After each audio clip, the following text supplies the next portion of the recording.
warahmatullahi wabarakatuh. Waalaikumsalam, Bu. Nah, baiklah Ananda semua, sebelum kita memulai pembelajaran hari ini, silakan Ananda perhatikan meja dan kursinya. Nah, jika ada sampah, silakan dibuang ke tempat sampah ya Ananda. Iya, Bu. Sudah siap Ananda semua? Sudah, Bu. Nah, baiklah, sebelum memulai pembelajaran, kepada ketua kelas, Ibu minta untuk memimpin doanya. Baiklah, sebelum memulai pembelajaran kita hari ini, marilah kita berdoa. Berdoa mulai. Doa selesai. Terima kasih ya Ibu ucapkan kepada ketua kelas. Nah, selanjutnya bagaimana kabar Ananda hari ini? Siap, alhamdulillah sehat, Bu. Nah, sehat ya, alhamdulillah. Nah, selanjutnya Ibu akan mencek terlebih dahulu kehadiran dari Ananda.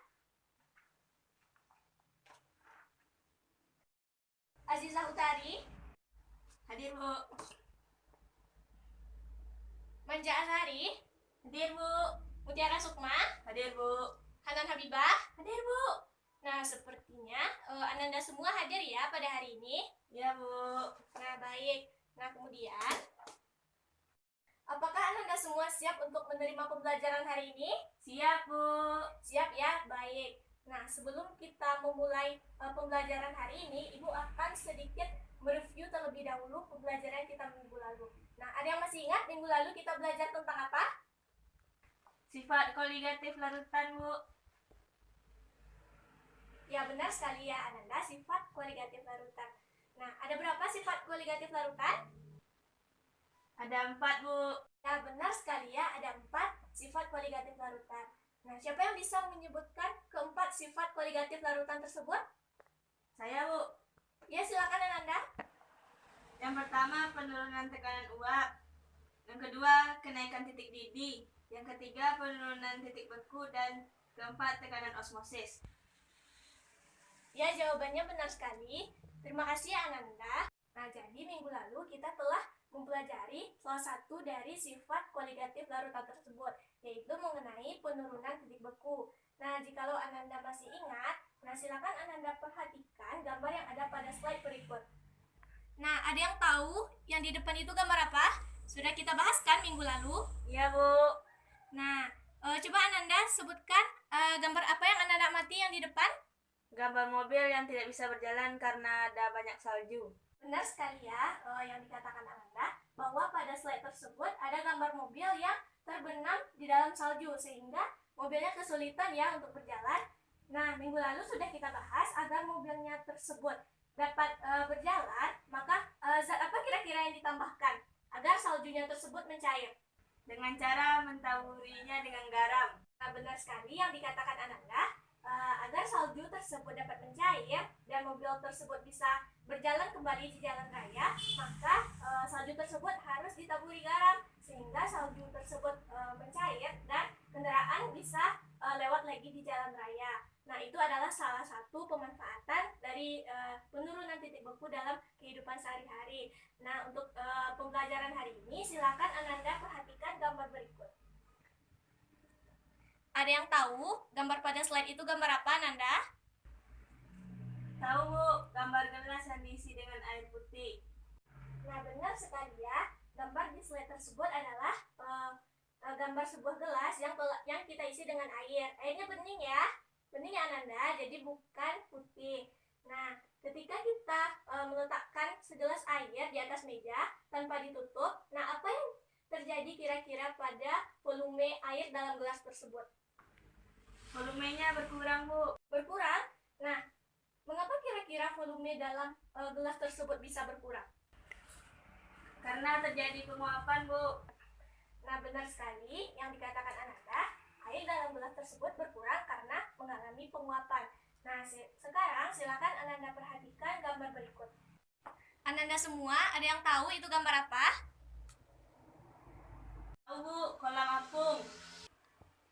Siapa di antara Ananda yang pernah berenang di kolam apung? Saya, Bu. Nah, jadi di antara Ananda ada yang pernah, ada yang belum ya berenang di kolam apung. Nah, untuk Ananda yang sudah pernah berenang di kolam apung, nah mengapa kira-kira kita bisa terapung di kolam tersebut? Karena airnya mengandung garam, Bu. Nah, mungkin bagi Ananda yang pernah berenang di kolam apung, mungkin pernah terminum ya sedikit air dari kolam berenang tersebut. Nah, jadinya tahu apa kandungan dari air tersebut. Ya, benar sekali jawaban dari Ananda, air dalam kolam tersebut mengandung garam. Nah, kira-kira bagaimana konsentrasi dari garam pada air kolam renang tersebut? Konsentrasinya tinggi, Bu. Konsentrasinya tinggi. Nah, untuk ini pembahasan lebih lanjut nanti akan kita bahas ya di bagian selanjutnya. Nah, di sini menurut Ananda, apakah di kolam apung ini juga terjadi penguapan seperti air yang kita letakkan di atas meja tadi? Iya, Bu, terjadi penguapan. Nah, terjadi penguapan ya. Nah, tadi kan sebelumnya kita juga telah membahas ya kalau segelas air yang kita letakkan di atas meja lama-kelamaan volumenya berkurang sehingga terjadi penguapan. Nah, di sini Ananda juga mengatakan bahwa pada kolam apung juga terjadi penguapan. Menurut Ananda, manakah yang lebih cepat?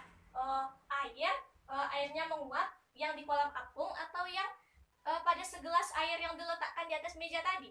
Yang di kolam apung, Bu. Enggak, yang di gelas, Bu. Nah, mungkin tampaknya Ananda semua masih ragu-ragu ya, manakah yang lebih cepat menguap air yang di dalam gelas atau yang di kolam apung. Nah, dari beberapa gambar yang telah ditampilkan, kira-kira apa manfaat yang dapat kita ambil dalam kehidupan sehari-hari? Buatan kolam apung, Bu. Nah, terima kasih ya Azizah.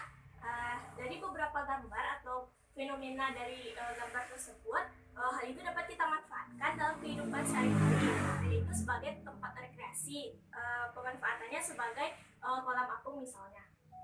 Baik, materi pembelajaran kita hari ini yaitu yang berkaitan juga dengan penguapan, yaitu mengenai penurunan tekanan uap, larutan elektrolit dan non-elektrolit.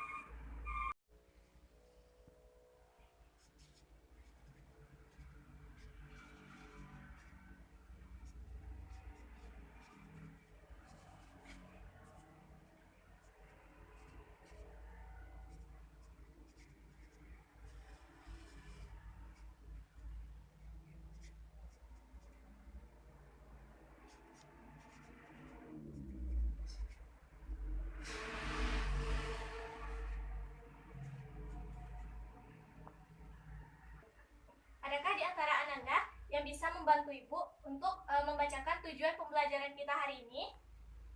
Bisa, Bu. Ya, silahkan kepada Ananda. Melalui metode diskusi, siswa dapat menganalisis perbedaan sifat koligatif penurunan tekanan uap, larutan elektrolit dan non-elektrolit. Terima kasih Ibu ucapkan kepada Ananda yang telah membantu Ibu membacakan tujuan pembelajaran. Nah, untuk cakupan materi kita pada pagi hari ini ada dua, yaitu mengenai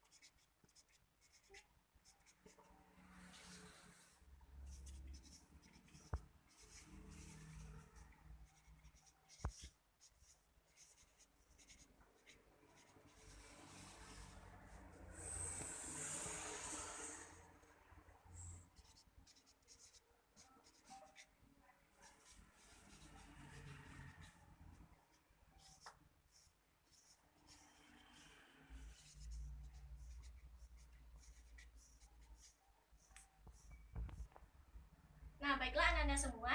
Jadi pada hari ini cakupan materi kita yang akan kita pelajari yaitu mengenai perbedaan penurunan tekanan uap larutan elektrolit dan non-elektrolit dan menghitung penurunan tekanan uap larutan elektrolit dan non-elektrolit. Nah, namun pada pertemuan kali ini kita hanya akan membahas yang pertama, yaitu mengenai perbedaan penurunan tekanan uap larutan elektrolit dan non-elektrolit. Selanjutnya silakan Ananda semua duduk dengan kelompoknya masing-masing seperti yang telah Ibu bagi minggu kemarin. Karena selanjutnya kita akan mengadakan sesi diskusi. Baik, Bu. Baik, selanjutnya Ibu akan membagikan LKPD. Silakan dikerjakan per kelompok ya Ananda.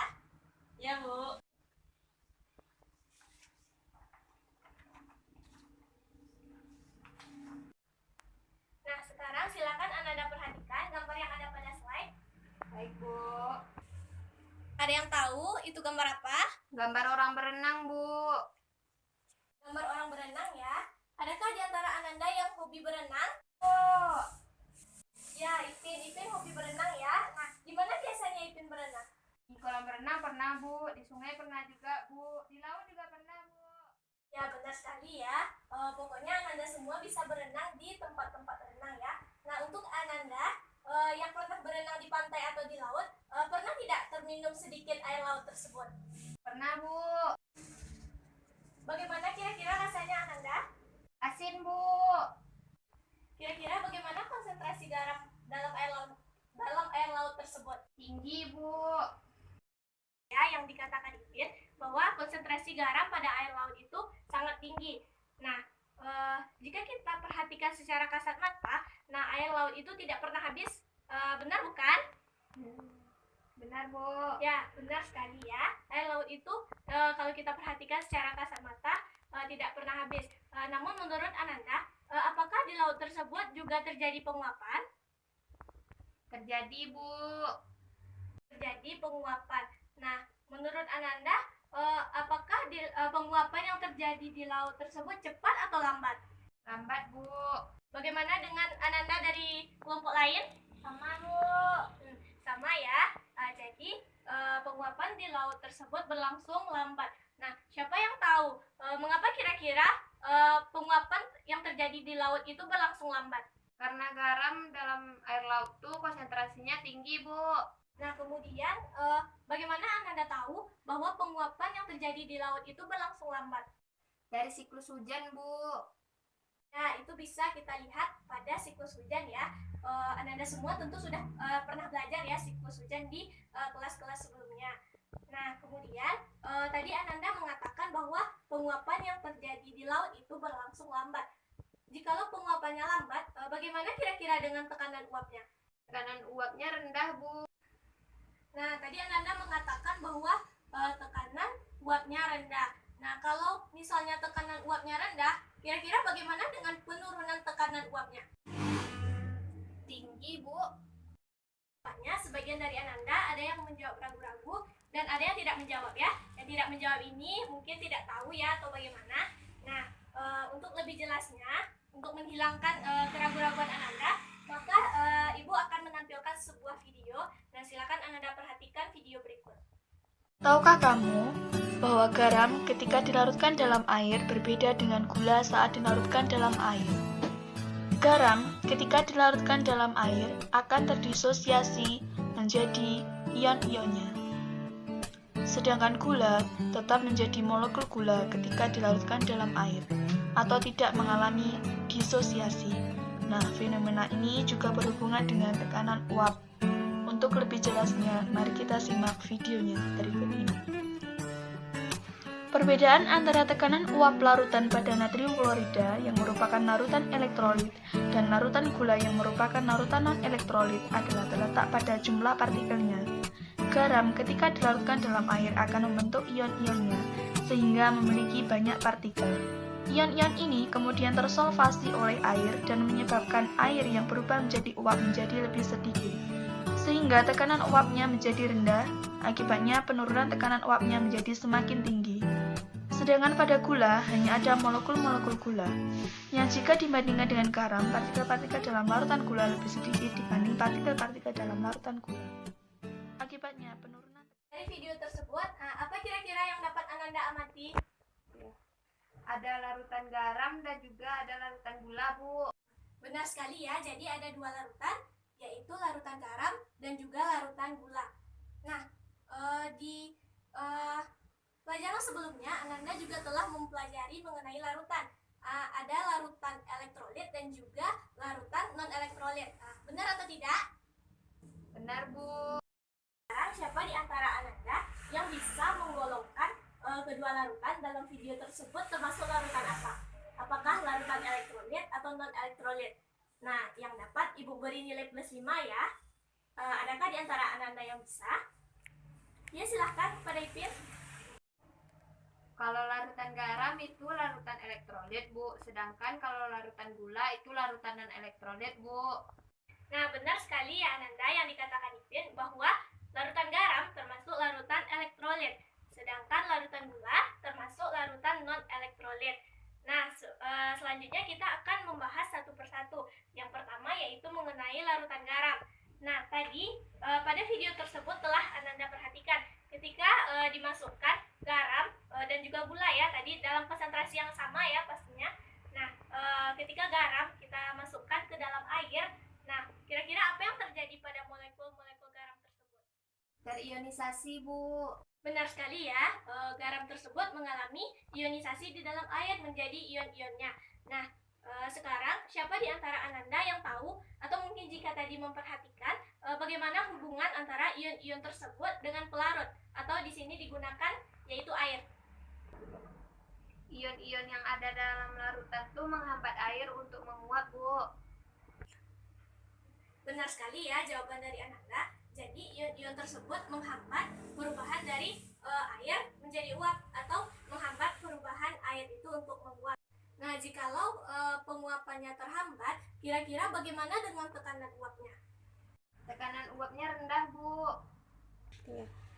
Nah, tekanan uapnya rendah ya. Kita tahu tekanan uap ini juga ada kaitannya dengan penurunan tekanan uap. Nah, bagaimana hubungannya apabila tekanan uapnya rendah, maka bagaimana dengan penurunan tekanan uapnya? Ada yang tahu? Penurunan tekanan uapnya tinggi jadinya, Bu.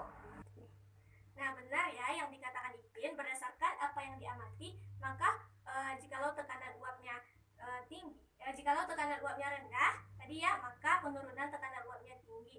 Nah, sekarang kita lihat pada larutan yang kedua, yaitu pada larutan gula ya.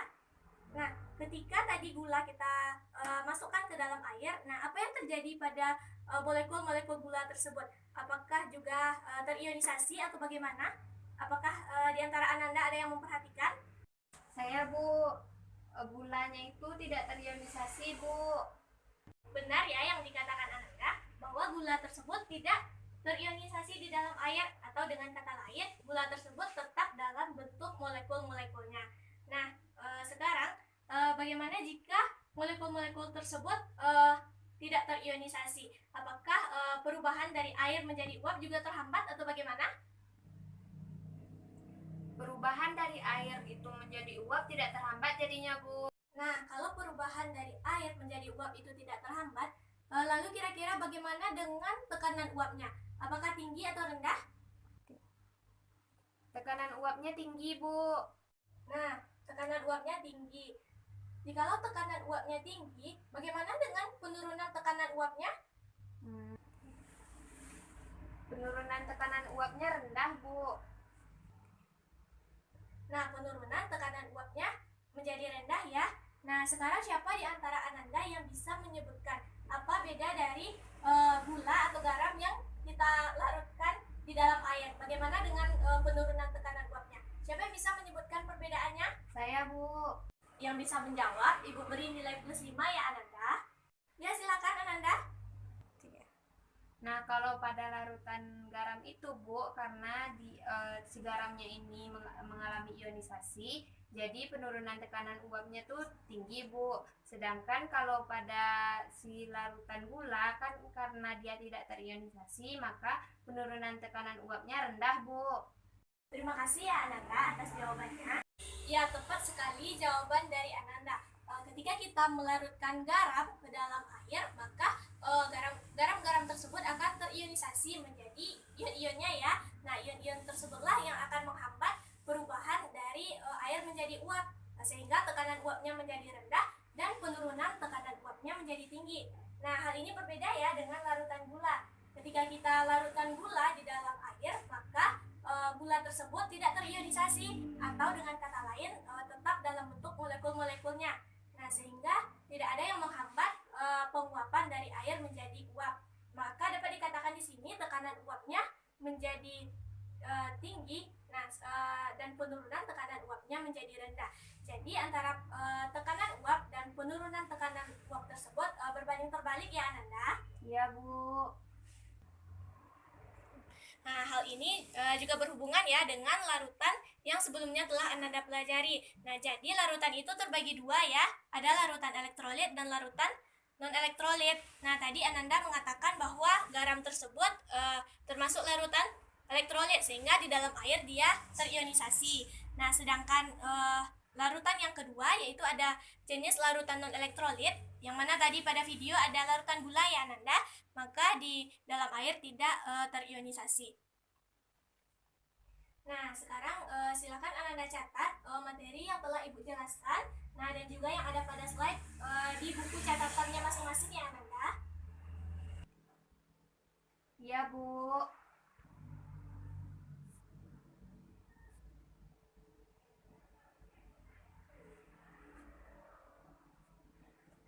Setelah dicatat, apakah Ananda semua telah mengerti atau ada yang ingin ditanyakan?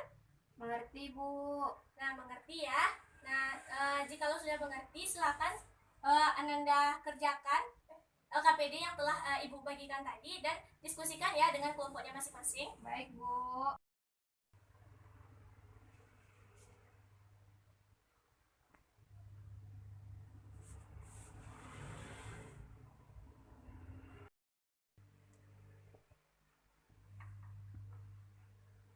Ada kesulitan Ananda? Tidak, Bu. Tidak ya. Ini molekul apa, Bu? Nah, kalau ini molekul zat terlarut, kalau yang ini pelarut. Baik, Bu. Ada lagi? Tidak, Bu. Baik, apakah Ananda semua telah selesai mengerjakan LKPD-nya? Sudah, Bu. Nah, sekarang kita akan diskusikan jawaban dari LKPD Ananda ya pada masing-masing kelompok. Nah, untuk soal nomor 1, silahkan dijawab oleh kelompok 1. Pada perwakilan dari kelompok 1, disilahkan. Baik, Bu. Nah, untuk pertanyaan nomor 1, perhatikan gambar di bawah ini. Ada gambar A pelarut murni dan gambar B gambar larutan, Bu. Nah, untuk pertanyaannya, manakah yang lebih besar tekanan uap pelarut murni dibandingkan dengan tekanan uap larutan? Jelaskan. Jawaban dari kelompok kami, Bu, tekanan uap pelarut murni, Bu, dikarenakan pada pelarut murni tidak terdapat zat terlarut dalam larutannya, Bu. Nah, itu jawaban dari kelompok 1. Bagaimana dengan jawaban kelompok lain? Sama, Bu. Apakah sama atau ada yang berbeda? Sama, Bu. Baik, di sini Ibu tegaskan kembali ya soalnya, manakah yang lebih besar tekanan uap pelarut murni dibandingkan dengan tekanan uap larutan? Jelaskan. Nah, benar sekali ya jawaban dari kelompok 1 bahwa tekanan uap yang besar itu tekanan uap dari pelarut murni, karena di sana memang hanya ada pelarut murni ya, tidak ada zat terlarut, sehingga tidak ada yang akan menghambat untuk pelarut atau misalnya air untuk menguap atau untuk berubah wujud menjadi uap. Jadi tekanan uap pelarut murni lebih besar jika dibandingkan dengan tekanan uap larutan. Nah, untuk soal nomor 2, silahkan kepada kelompok 2. Pertanyaannya yaitu, manakah yang lebih besar penurunan tekanan uap larutan garam dibandingkan dengan tekanan uap larutan gula? Jelaskan. Jawaban dari kelompok kami yaitu, garam akan terionisasi di dalam air menjadi ion-ionnya, sedangkan gula tetap menjadi molekul gula atau tidak terionisasi. Garam merupakan larutan elektrolit yang terionisasi menjadi ion-ionnya. Ion-ion tersebut tersolvasi oleh air, sehingga menyebabkan air yang berubah menjadi uap air semakin sedikit, sehingga tekanan uapnya menjadi rendah. Akibatnya penurunan tekanan uapnya menjadi semakin tinggi, sedangkan gula tetap dalam bentuk molekul, sehingga partikel-partikelnya sedikit. Akibatnya penurunan tekanan uap larutan gula lebih rendah. Jadi penurunan tekanan uap larutan elektrolit lebih tinggi dibanding non-elektrolit. Itulah jawaban dari kelompok 2. Bagaimana dengan kelompok lain? Sama, Bu. Sama ya. Nah, sekarang kita lanjut. Kita verifikasi, Ibu tegaskan kembali. Jadi soalnya di sini, manakah yang lebih besar tekanan uap larutan garam dibandingkan dengan tekanan uap larutan gula? Jelaskan. Nah, tadi ini juga sebenarnya sudah terjawab ya di video. Namun di sini Ibu jelaskan lagi. Benar ya yang dikatakan Ananda dari kelompok 2 bahwa penurunan tekanan uap yang lebih besar itu terletak pada larutan garam. Nah, kita amati tadi di video, karena saat garam kita larutkan ke dalam air, garam tersebut mengalami ionisasi menjadi ion-ionnya.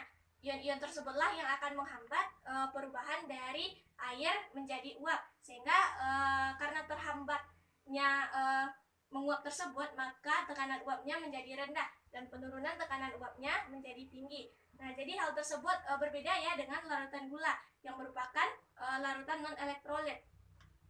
Jadi tadi pada video ketika gula ya kita larutkan ke dalam air, maka gula tersebut tidak terionisasi atau dengan kata lain tetap dalam bentuk molekul-molekulnya. Dan di sini tentu tidak ada yang menghambat perubahan dari air menjadi uap sehingga tekanan uapnya menjadi besar dan penurunan tekanan uapnya menjadi kecil. Nah, kemudian kita lanjut untuk soal nomor 3. Silakan perwakilan dari kelompok 3, silakan kemukakan jawabannya. Baiklah, soalnya itu dari gambar di atas, manakah tekanan uap yang paling besar, dan urutkan tekanan uap dari kelima larutan tersebut dari yang terbesar. Jawabannya yaitu tekanan yang paling besar adalah gambar nomor 1. Urutannya yaitu nomor 1, 4, 5, 3, dan 2. Nah, itulah jawaban dari kelompok 3. Apakah kelompok lain jawabannya sama atau ada yang berbeda? Sama, Bu. Nah, jawabannya sama ya. Nah, kita ulangi sedikit. Jadi dari gambar dari kelima gambar ini, tekanan uap yang paling besar itu pada nomor 1 ya. Nah, karena di sini sesuai dengan urutan yang telah disebutkan oleh kelompok 3 juga, urutannya benar. Jadi di sini kita melihat kalau untuk tekanan uap yang paling besar itu kita lihat dari yang paling sedikit zat terlarutnya. Kalau zat terlarutnya sedikit berarti di sini Ananda lihat yang pelarutnya banyak atau yang zat terlarutnya sedikit. Nah, sampai di sini apakah Ananda semua sudah mengerti? Sudah, Bu. Jawaban dari LKPD yang sudah dibahas tolong ditambahkan di buku catatan ya Ananda. Kalau begitu, siapa di antara Ananda yang bisa menyimpulkan materi kita pada pagi hari ini? Saya, Bu. Ya, silakan Ananda. Nah, kesimpulan dari kelompok kami, Bu, untuk penurunan tekanan uap pada larutan elektrolit itu tinggi, Bu, dikarenakan ada ion-ion yang menghambat penguapan dari si pelarut. Sedangkan untuk larutan non-elektrolit itu penurunan tekanan uapnya rendah, Bu, dikarenakan tidak ada ion-ion yang menghambat penguapan dari si pelarutnya, Bu. Nah, itulah kesimpulan dari Ipin. Untuk Ananda yang lain, apakah ada yang punya pendapat lain mengenai kesimpulan materi kita pada pagi hari ini? Tidak, Bu, sama, Bu. Nah, jadi sama ya. Nah, di sini dapat Ibu pertegas lagi kesimpulannya. Jadi, penurunan tekanan uap larutan elektrolit lebih besar daripada penurunan tekanan uap larutan non-elektrolit. Karena tadi pada larutan elektrolit ada ion-ion ya yang menghambat penguapan air menjadi uap sehingga tekanan uapnya rendah dan penurunan tekanan uapnya tinggi. Nah, kemudian untuk larutan non-elektrolit kan tidak terionisasi di dalam air, tetap dalam bentuk molekul ya, sehingga tekanan uapnya menjadi tinggi dan penurunan tekanan uapnya menjadi rendah. Nah, jadi salah satu manfaat kita mempelajari materi mengenai penurunan tekanan uap ini ya pada larutan elektrolit dan juga non-elektrolit itu ada tadi di awal juga sudah dikatakan, yaitu mengenai untuk pembuatan kolam apung ya. Nah, di mana di situ bisa dimanfaatkan untuk membuat tempat-tempat rekreasi. Nah, itu salah satu manfaat dari prinsip penurunan tekanan uap ini yang dapat kita manfaatkan dalam kehidupan sehari-hari. Nah, selanjutnya silakan Ananda kumpulkan LKPD-nya karena di sini Ibu akan mengambil nilai proses dari proses pembelajaran Ananda. Bu. Ya, Ananda.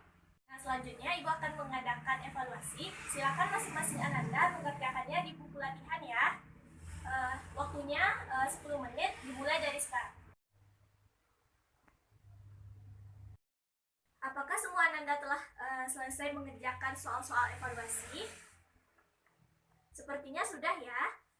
Baiklah, selanjutnya kita akan membahas satu persatu. Untuk soal nomor 1 ada yang bisa menjawab? Ya, silakan kepada Ipin. Soal nomor 1, mengapa tekanan uap pelarut air murni lebih besar dibandingkan dengan tekanan uap larutan? Hal ini dikarenakan kalau pada tekanan uap air murni atau pelarut murni itu, Bu, tidak terdapat zat terlarut atau ion-ion yang akan menghambat si pelarut itu untuk menguap, Bu, sehingga tekanan uapnya tinggi, Bu. Baik, terima kasih ya Ipin atas jawabannya. Jawabannya benar sekali. Jadi benar ya, tekanan uap pelarut murni itu lebih besar dibandingkan dengan tekanan uap larutan. Karena pada pelarut murni itu tidak ada zat yang tercampur atau tidak ada campurannya atau tidak ada zat terlarut yang ada di sana. Nah, oleh karena itu tidak ada yang menghambat molekul-molekul air untuk menguap, sehingga tekanan uapnya lebih besar jika dibandingkan dengan tekanan uap larutan. Nah, untuk soal nomor 2, ada yang bisa menjawab? Ya, silahkan kepada Aziza. Yang kedua, apa beda penurunan tekanan uap larutan elektrolit dan non-elektrolit? Jawabannya yaitu penurunan tekanan uap larutan elektrolit lebih besar dari non-elektrolit. Terima kasih ya Aziza atas jawabannya. Jawabannya benar sekali ya. Jadi, penurunan tekanan uap larutan elektrolit lebih besar jika dibandingkan dengan larutan non-elektrolit. Nah, hal ini kan juga kita lihat tadi ya di video bahwa besarnya penurunan tekanan uap ini juga tergantung apakah molekul-molekulnya terion atau tidaknya di dalam air. Karena ion-ion tersebutlah yang akan mempengaruhi penguapan. Baik, untuk meningkatkan pemahaman Ananda terhadap materi yang telah kita pelajari hari ini, silakan Ananda kerjakan tugas di buku Unggul Sudarmo halaman 110 nomor 1-5. Dan untuk pembelajaran minggu depan, kita akan membahas mengenai sifat koligatif larutan yang keempat, yaitu mengenai tekanan osmotik. Jadi Ibu harapkan di sini Ananda membaca materi ya terlebih dahulu sebelum pembelajaran minggu depan.